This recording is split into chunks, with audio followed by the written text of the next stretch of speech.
How much pussy you think Elijah Wood gets when he's a little dude on the screen? So every year for the last few years, I have a tradition of rewatching the Lord of the Rings trilogy on New Year's Eve. This year I decided to mix it up and watch Zack Snyder's DC movies, and then on New Year's Day I watched the Lord of the Rings trilogy. But then something hit me. It's been quite a while since I watched the Hobbit Trilogy, so I decided at the beginning of the year to set aside time to actually watch all three of these movies. Here we are 2 months later, and I finally did that. Now I know these movies aren't that great, and the majority of fans are really mixed on them, because as adaptations they're not that accurate, and add a lot of unnecessary fluff and filler, but also as movies and as the trilogy as a whole, it's not as well put together and well constructed as the Lord of the Rings films. These movies have a number of issues, and the severity of these issues change from person to person. But I didn't want to discuss that. Instead, I want to do something different. Instead of talking about the bad and what these movies do wrong, I want to take some time and point out some of the good things in these movies, because there are things that I really enjoyed in them. So instead of bashing these films, I'm gonna go ahead and start praising them. At least things that I think it does well, or things that I just genuinely enjoy. But if you want to see people rip into these movies, there's plenty of videos like that already out there on YouTube. And they go over the messy production, the demands of the studio, the changing of hands from Guillermo del Toro to Peter Jackson, and the issues it has as an adaptation and how it ties itself into Lord of the Rings. So I'm fully aware of these issues, but I'm going to strip all that aside and just try to look at the good things, and just talk about what I like about these movies. So come, as we go movie by movie and discuss the things that I enjoyed.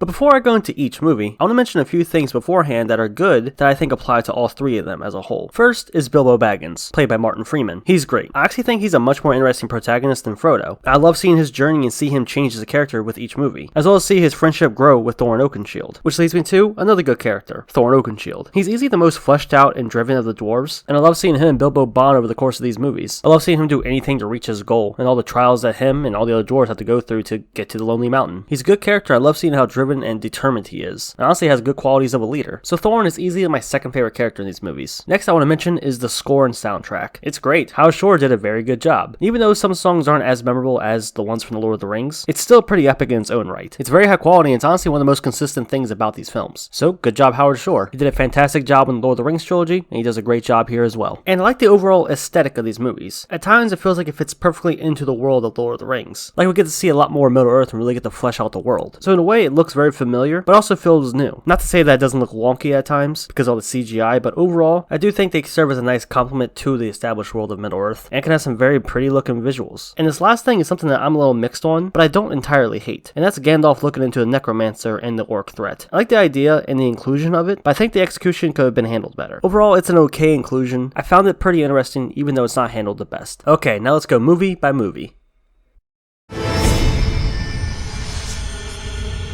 Honestly, I think this movie is mostly solid and pretty good overall. Some parts of it are a bit too long, and the intro with Elijah Wood was a bit unnecessary, but overall there isn't much to actually complain about with this one. My favorite parts are really what everyone else likes. Bilbo meeting the dwarves along with all the songs they sing, the troll scene, Gollum and Bilbo having the riddles game, revisiting Rivendell, escaping from the goblins. I mean, besides the overlong intro, and some scenes feeling a bit too long, along with other small little extra bits that don't really matter, it's a pretty good movie, and a good foundation to build a trilogy on. So yeah, I really like this one.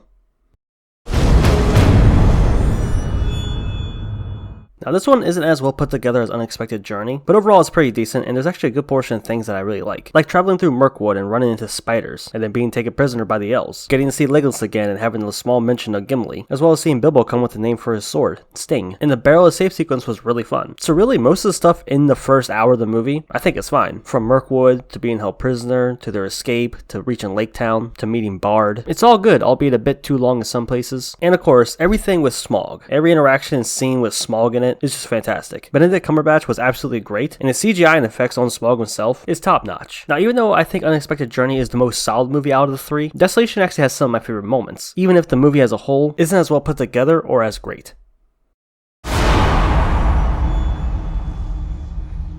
Oh boy, this is gonna be hard. Out of all the movies, this one is the hardest to get through, and it's surprising because it's actually the shortest. But I'm gonna do my best. So, for starters, the opening scene with Smaug destroying Lake Town was pretty sweet, even though it feels like the climax of the previous movie. But either way, it's awesome. Then the actual big battle was pretty good. It's big, it's epic, so it was pretty sweet. Not the stuff in Dale, but I'm talking about the elves and the dwarves teaming up and fighting the orcs. That shit was pretty cool. And seeing Thorin succumb to dragon sickness and greed and become paranoid, and then seeing him overcome it towards the end and end on a good note with Bilbo was really great. And so was basically every other scene with Bilbo and Thorin. And finally, I like the ending with Bilbo when he returns back home to the Shire. That's about it, really. There isn't much here that I really like. Everything else kind of feels like filler. And even though this movie is the shortest, it feels the longest because it has the least amount of content, and you can tell that they were stretching it so thin. So yeah, there's a reason why this one is most people's least favorite out of these films.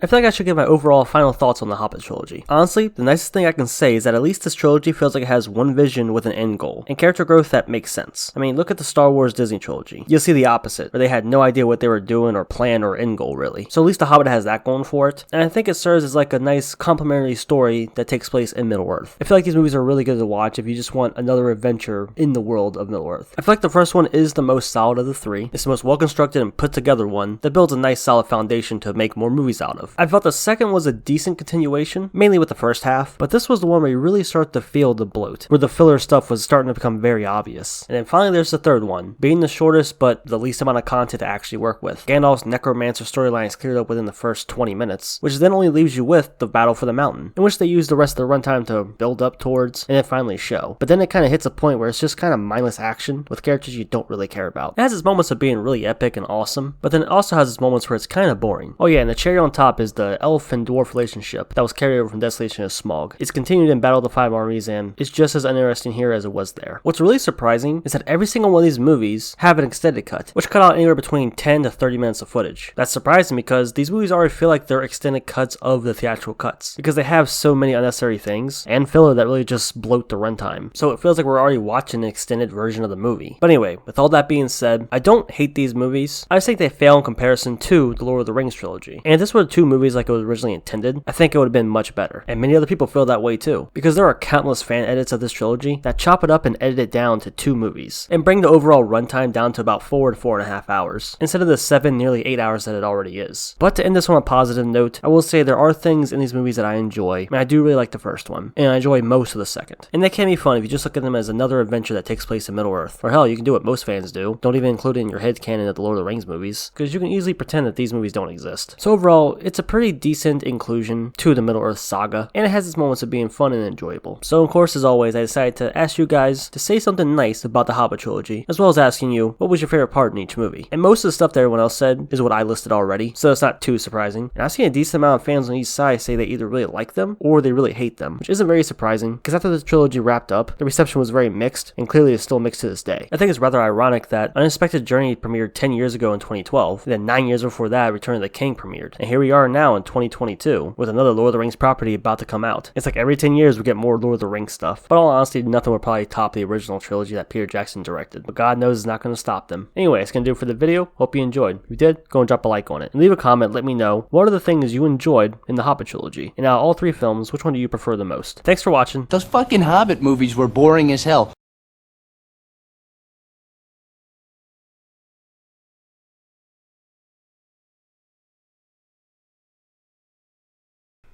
Are you racist? Say no. No. I said, are you racist? Say no.